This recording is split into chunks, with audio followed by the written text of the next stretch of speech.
정부는 더 이상 지방을 괴롭히지 말고 법인세 정상화에 즉각 나서야 합니다. 박근혜 대통령은 어제 청와대 수석비서관 회의에서 지방교부세와 지방교육재정교부금에 대해 작심한 듯 비판을 쏟아내셨습니다. 부족한 재원 확충을 위해 연말 정산을 통한 꼼수 증세를 추진하다 직장인들이 저항에 무산이 되자 지방 재정에 화풀이를 하는 모양새였습니다. 증세 없는 복지라는 정책 기조를 유지하기 위해 지방으로 이전하는 세수를 줄여 재정 부족을 메우려는 것은 지방의 현실을 모르는 발상입니다. 수도권 규제 완화 정책으로 지방은 미래의 희망을 이미 잃어가고 있습니다. 이제 지방으로 흘러가는 돈줄마저 조인다면 지방이 설 자리는 없어질 것입니다. 누리과정 예산을 지방자치단체와 시도교육청에 떠넘기려다 큰 논란을 일으킨 지 얼마나 됐다고 지방세수를 손대겠다는 것은 어처구니가 없습니다. 구멍난 세수의 본질은 결국 부자들에게 깎아준 세금으로 국고가 말라가고 있기 때문입니다. 대기업들은 지금 552조 원의 사내유보금을 쌓아두고 있습니다. 대기업의 사내유보금 552조 원은 2013년 기준으로 5년 사이 2배가 증가한 것입니다. 그러나 대기업은 막대한 사내유보금에도 불구하고 투자와 일자리 창출에는 무성의합니다. 결국 재벌 감세로 국민에게 돌아간 혜택은 하나도 없고 애꿎은 우리 서민들, 국민들만 피해를 보고 있는 것입니다.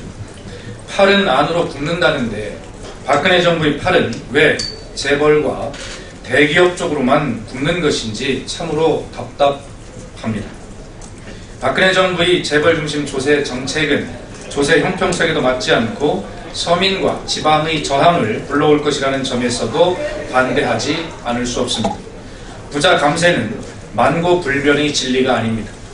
더욱이 부자들의 세금을 깎아줘서 구멍난 세수를 서민과 지방의 주머니에서 채우려고 해서는 안 됩니다.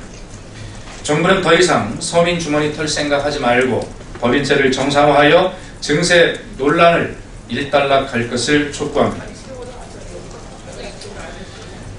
자원 외교 비리에 대해 모르쇠하는 박근혜 정부는 무엇이 두려운 것입니까?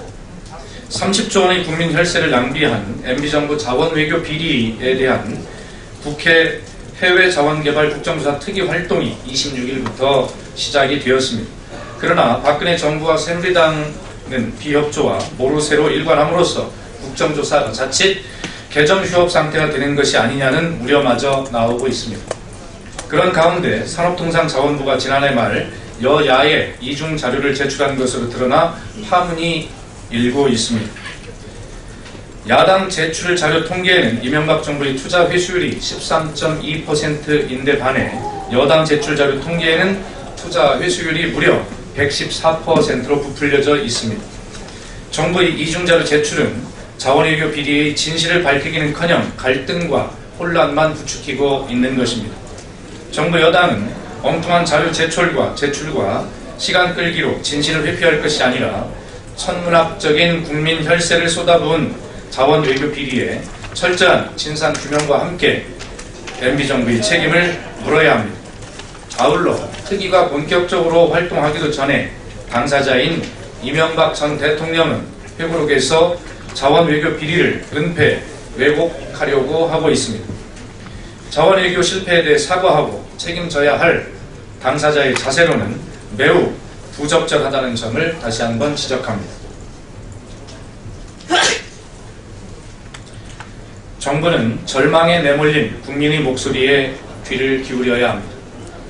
며칠 전 지적 장애를 가진 언니를 보살피며 삶을 버텨온 20대 여성이 스스로 목숨을 끊는 일이 있었습니다. 사회 안전망이 제대로 갖춰지지 않은 복지 불모의 대한민국이 국민의 삶을 절망의 나락으로 내몬 것 같아 참담함을 느끼지 않을 수 없습니다. 지금도 복지 사각지대에서 기댈 언덕조차 없이 피폐한 삶을 이어가는 국민들이 참으로 많습니다. OECD 국가 중 자살률, 노인 빈곤율, 비정규직 비중, 영세 소기업 비중 등이 모두 1위라는 불명예스러운 지표들은 이를 잘 보여준다고 할 것입니다. 이런 상황에도 불구하고 정부가 복지 과잉을 말하는 것이 얼마나 한가한 소리인지 반문하지 않을 수 없습니다. 박근혜 정부는 생애 주기별 사회안전망 구축을 국정과제로 삼았지만 거꾸로 사회안전망이 붕괴하고 있는 것 아니냐는 우려가 쉬지 않고 나오고 있습니다. 정부는 하루하루 힘겨운 삶을 살아가는 국민의 목소리에 귀 기울이지 않는다면 절망은 우리 사회를 더욱 짙게 가릴 것입니다. 정부는 복지 사각지대에서 고통받는 서민들에게 삶의 희망을 찾아주기 위해 사회안전망 정비에 나설 것을 촉구합니다.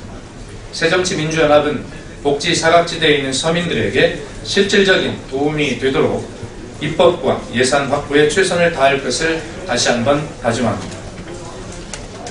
이상입니다.